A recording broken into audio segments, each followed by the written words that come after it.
Bu sezonun en çok beklenen dizilerinden biri olan Bambaşka Biri dizisi nihayet yayına girdi ve gerçekten alışılmadık derecede oldukça iyi bir diziydi. İlk bölümüyle de fena olmayan bir açılış yapan dizinin bir dahaki bölümünde bu oranları arttırmasını bekliyorum. Peki dizinin ikinci bölümünde neler olacak? Doğan ve Kenan karakteri arasında nasıl bir ilişki var? Gelin diziyi birlikte inceleyelim. Tabi öncesinde videoyu beğenip kanalıma abone olursanız çok sevinirim. Öncelikle soluksuz bir şekilde kendini izletmeyi başaran bu dizide Burak Deniz'in çoklu kişilik bozukluğu yaşayan bir karaktere hayat vereceğini zaten biliyorduk. Ancak Kenan ve Doğan karakteri aslında birbirinden haberi olmayan iki karakter. Yani Kenan aslında Doğan diye birinin varlığından haberdar değil. Bu yüzden cinayetleri kendisinin işlediğini de aslında bilmiyor. Öldürülen kişi yani Hamdi Atılbay ise öğrendiğimiz üzere çocukları istismar eden bir kişi. Ancak burada kaçırdığımız bir nokta var. Hamdi Atılbay kimsesiz çocuklara yardım ediyor ve onlara yaptığı kötülükleri de bu yardımlar sayesinde örtüyordu. Savcı Leyla'nın babası da gördüğümüz kadarıyla bu çocuk istismar çetesiyle bağlantısı olan biri. Ancak kendisi de çocukları istismar ediyor muydu yoksa bunları bildiği halde sadece susan bir kişi miydi? Buralar hala soru işareti. Peki Kenan'ı ihbar eden İdris karakteri kim ve neden Kenan'ın peşinde dolaşıyor? Öncelikle İdris karakteri bu dizinin en kilit karakterlerinden biri olacak. Başsavcı Turan İdris'i ilk gördüğü zaman hatırlarsanız oldukça gerilmişti. Aynı zamanda İdris Usta'yı aramaya çalıştığı zaman Kenan hakkında da bazı şeyler öğrenmiş ve bunu doktora sormuştu. İşte burada Kenan'ın aslında Başsavcı Turan'ın çocuğu olmadığını öğrendik.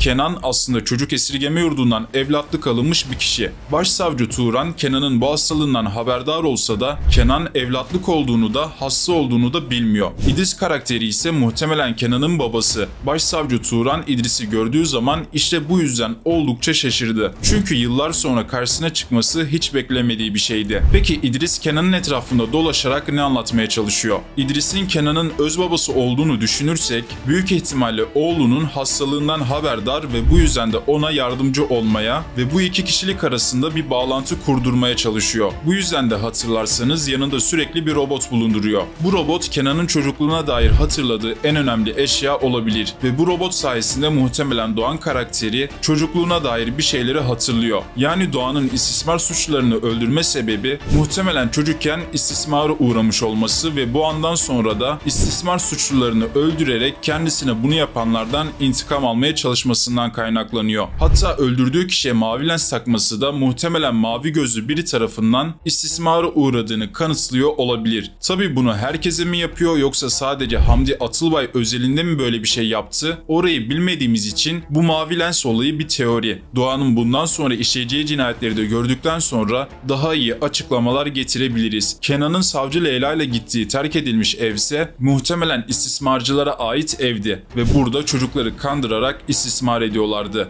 Bu ayıcıklar da çocukları kandırmak için kullandıkları oyuncaklardan ibaret ya da Doğan'ın gizli yeri de olabilir. Doğan öldürdüğü kişilerin başına sürekli ayıcık bırakıyorsa muhtemelen bu cinayetlerin planını da burada gerçekleştiriyor. Bu teori doğruysa eğer dediğimiz gibi İdris gerçekten Kenan'la Doğan arasında bir bağlantı kurdurmaya ve iki kişiliği de birbirine bağlamaya çalışıyor olabilir. Yani İdris'in amacı aslında bir nevi Kenan'ı ya da Doğan'ı tedavi ederek bölünmüş kişilikleri birleştirmeye çalışmak. Evet dostlar, benim şu ana kadar diziden çıkarabildiğim sonuçlar bunlar. Fragmanlar geldikçe analizlerimize devam edecek. Siz diziyi beğendiniz mi veya aklınıza beliren teoriler var mı? Bunları bizlerle paylaşmayı unutmayın. Kanalıma abone olup videoyu beğenirseniz çok sevinirim. Sonraki videolarda görüşmek üzere. Wake up, today's gonna be a good day. Wake up, today's gonna be a good day.